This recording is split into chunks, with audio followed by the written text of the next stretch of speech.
lo profundizamos en una entrevista en vivo. Las 8:09. Damos la bienvenida al abogado Marcelo Espinel de la Fundación Ciudadanía y Desarrollo. Abogado Espinel, hay un criterio generalizado de que una consulta popular, sea cual sea, no puede resolver los principales problemas del país. Y hay diversas lecturas que se dan sobre la propuesta de Guillermo Lasso. 8 preguntas más 2 que se dice vendrán más adelante. ¿Cuál es su criterio?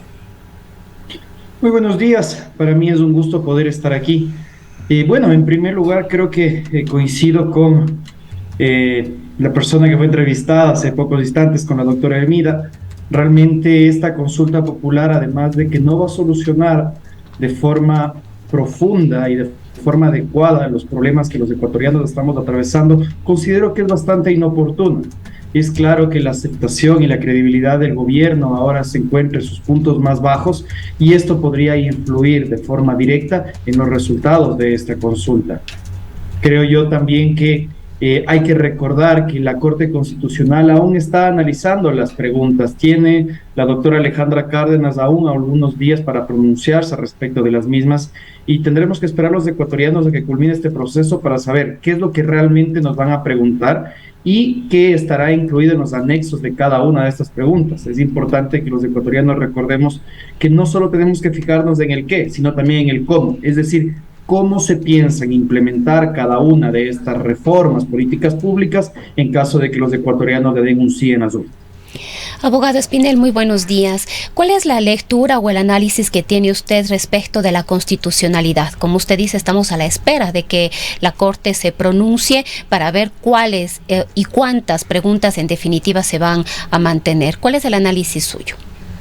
Bueno, creo que hay que ser bastante cautos al respecto de esto, pues los jueces son los que tienen una decisión sobre esto y sobre si las preguntas pasarán o no pasarán. Sin embargo, hay elementos que ya están sobre la mesa y que la Corte los analizará. Por ejemplo, diversas sentencias del Sistema Interamericano de Derechos Humanos, así como opiniones consultivas de los que señalan que las Fuerzas Armadas no deben estar involucradas en acciones de seguridad interna.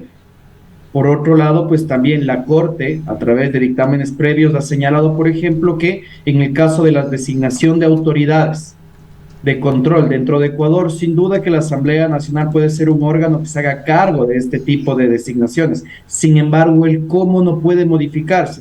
¿Y a qué me refiero con el cómo? Que tienen que seguir realizándose procesos de designación a través de concursos de méritos y oposición. Entonces, en ciertos procesos de designación, por supuesto. Entonces, la Corte también ya tiene un camino que va a seguir. No debería fallar en contra de dictámenes previos que ya se han emitido y tampoco debería irse en contra de este principio de convencionalidad que hace que regrese a ver aquello que ha sido desarrollado por el Sistema Interamericano de Derechos Humanos, por ejemplo. Ya sean enmiendas o reformas a la Constitución de la República, el gobierno lo que quiere cambiar son 3 temas básicos: seguridad, institucionalidad, concentrado sobre todo en el Consejo de Participación Ciudadana y Control Social, y el número de asambleístas en la Asamblea Nacional, y 2 preguntas sobre medio ambiente.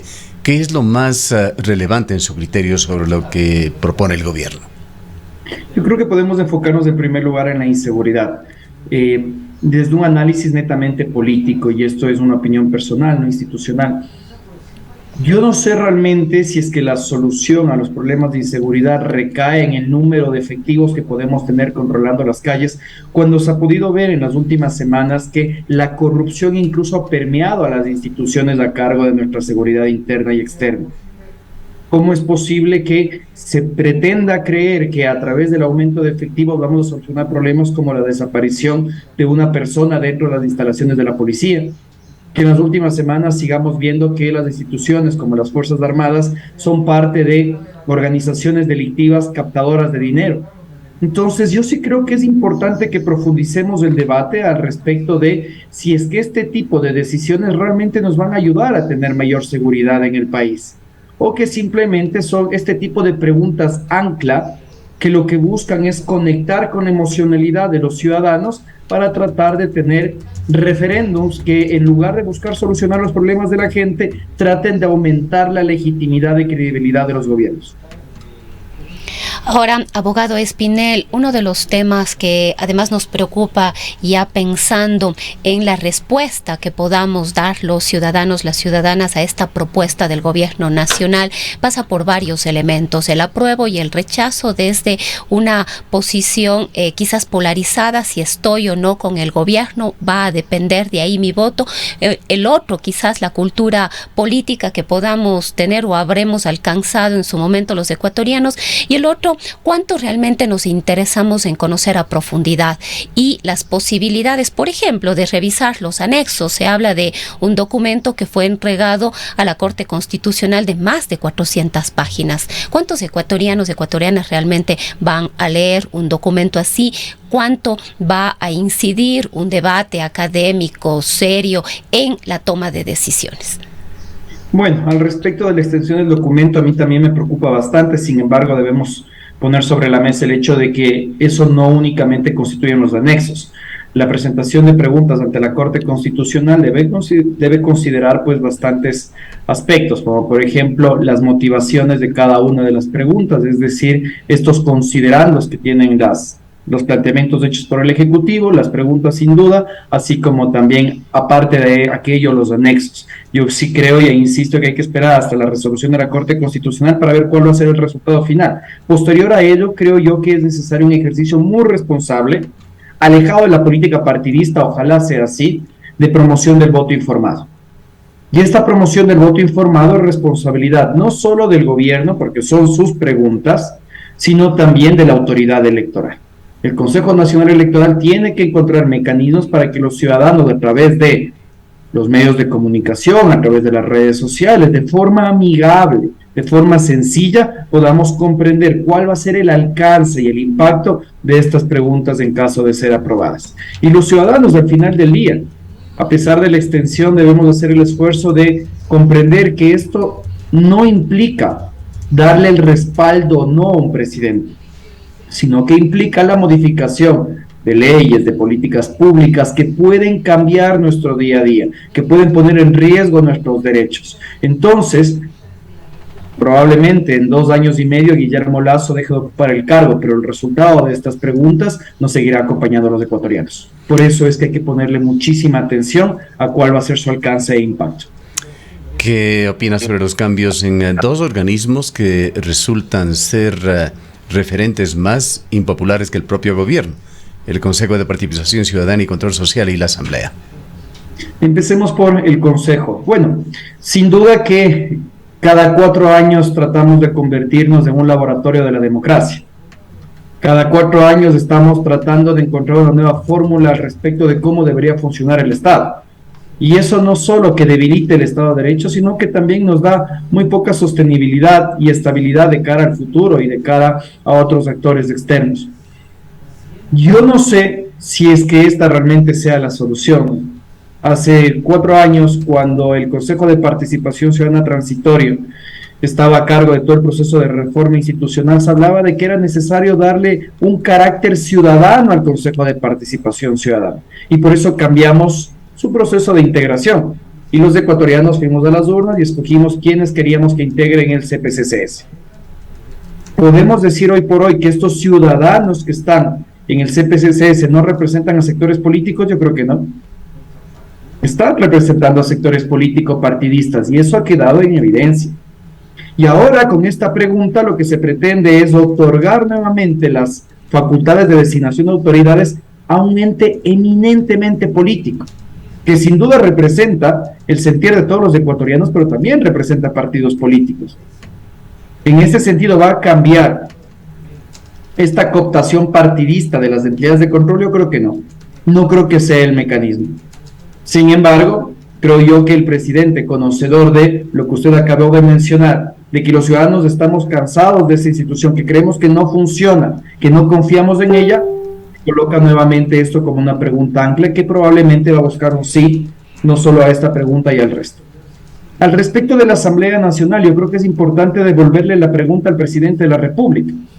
Si el planteamiento de reducir el número de asambleístas lo que busca es ahorrarnos dinero a los ecuatorianos o mejorar la calidad en la representación en la función legislativa.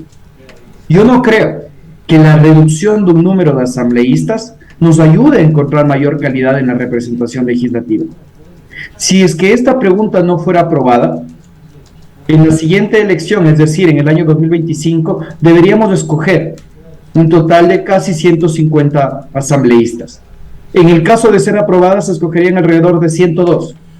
Esta reducción implica realmente un impacto fuerte de ahorro en el presupuesto general del Estado. Yo creo que no. Hoy por hoy, la Asamblea Nacional tiene un presupuesto de 55 millones de dólares. Y ojo, que se me escuche bien, no estoy tratando de justificar los errores o felicitar los aciertos de la Asamblea Nacional, pero el presupuesto de la función legislativa es el menor en comparación al resto de funciones de Estado. No llega ni al 1% del presupuesto general del Estado. Entonces, nuevamente estamos frente a una pregunta que busca aprovecharse de las pasiones y de las emociones de los ecuatorianos al respecto de este hartazgo que tenemos con la Asamblea Nacional, o es una pregunta responsable que buscaría mejorar la calidad de la representación ciudadana en el Parlamento. ¿Qué cabe decir entonces, abogado Espinel, sobre las preguntas con respecto al medio ambiente? Preguntas 7 y 8. El mismo gobierno que emitió los decretos pro-extractivistas 91 y 151 lo propone. Es el mismo gobierno que apela con toda su fuerza y posibilidades a una acción de protección dada por la justicia aquí en el Azuay para preservar Quimsacocha, zona de páramo de Cuenca, muy relacionada con sus fuentes de agua, y que a pesar de las consultas populares de Cuenca y Girón, insiste el gobierno en que ese proyecto minero va porque va. Ahí es cuando uno encuentra este tipo de incongruencias, ¿no? Realmente, ¿cuál es la política gubernamental? ¿Avanzar hacia un modelo extractivista o estamos buscando nuevamente conectar con ciertos sectores, en este caso defensores de los derechos de la naturaleza, activistas por los derechos de la naturaleza, para tratar de captar un mayor electorado? Incluso hace un par de días escuchaba al economista Alberto Acosta, que señalaba que gran parte de lo que ya se está proponiendo en las preguntas relacionadas al medio ambiente ya se lo venía realizando y se lo está realizando. Y él decía que se pone en evidencia un desconocimiento del gobierno al respecto de sus propios programas, sobre todo sobre lo relacionado a la compensación en temas de promoción de derechos de la naturaleza e impacto ambiental. Y él hacía mención precisamente al programa Sociobosque, ¿no? Entonces, yo creo que esta consulta no busca nuevamente solucionar los problemas de la gente y tal vez nos están dejando las expectativas al respecto de estas dos preguntas que se plantean incluir para ver si es que pueden conectar nuevamente con tal vez nuevos sectores ciudadanos o estos sectores ciudadanos que están indecisos al respecto de las decisiones que está tomando el gobierno. Justamente se han anunciado estas dos nuevas preguntas que podrían darse en un contexto de materia económica, o se ha dicho, fue uno de los comentarios del ministro de Economía y Finanzas, que podría apuntar al trabajo por horas.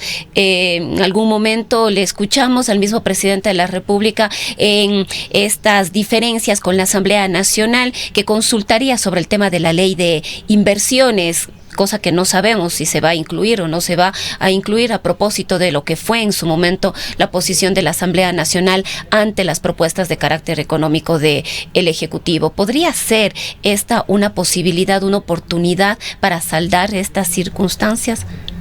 Bueno, es claro que si es que, por ejemplo, se plantea preguntas relacionadas a el tipo de relaciones contractuales en el ámbito laboral que pueden existir, estos tipos de contratación, es claro que el gobierno lo que busca es dar un salto a la barrera que le ha puesto la Asamblea Nacional en sus proyectos de reforma. Es claro también que el gobierno ha perdido cualquier tipo de esperanza de llegar a consensos con la Asamblea Nacional.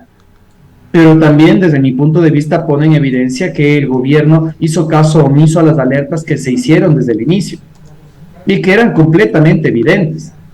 Nosotros tenemos una Asamblea Nacional en la cual más de 100 asambleístas se han identificado con la izquierda o con la centroizquierda frente a un ejecutivo de derecha. Era lógico que las visiones al respecto del modelo de país iban a estar completamente contrapuestas. Y lo que se esperaba es que se encuentren mecanismos para llegar a consensos de forma transparente sobre la mesa y que existan agendas programáticas de consenso, que se pueda ceder en ciertas posiciones y que se piense en una agenda de país y no en una agenda político-partidista. Desafortunadamente esto no sucedió y el planteamiento de este tipo de preguntas también pone o abre la puerta a otro tipo de riesgos. y en este caso sería la precarización laboral. Sin duda que el acceso al trabajo es un problema que los ecuatorianos estamos viviendo día a día, pero la solución bajo ningún concepto debería precarizar los derechos de los trabajadores, los derechos de los ciudadanos. Entonces, en caso de que esta pregunta sea presentada, nuevamente, deberíamos fijarnos si va a ser una pregunta de tipo referéndum o si es que va a ser una pregunta al estilo consulta popular. Es decir, que únicamente da autorización al presidente de la República para que inicie un proceso de ejecución de política pública o de aprobación de una normativa que se vuelva obligatoria para la Asamblea Nacional. Entonces, existen una gran cantidad de aristas que se pueden abrir al momento en el cual nosotros, como ecuatorianos, veamos cómo se plantea esta posible pregunta. Bien.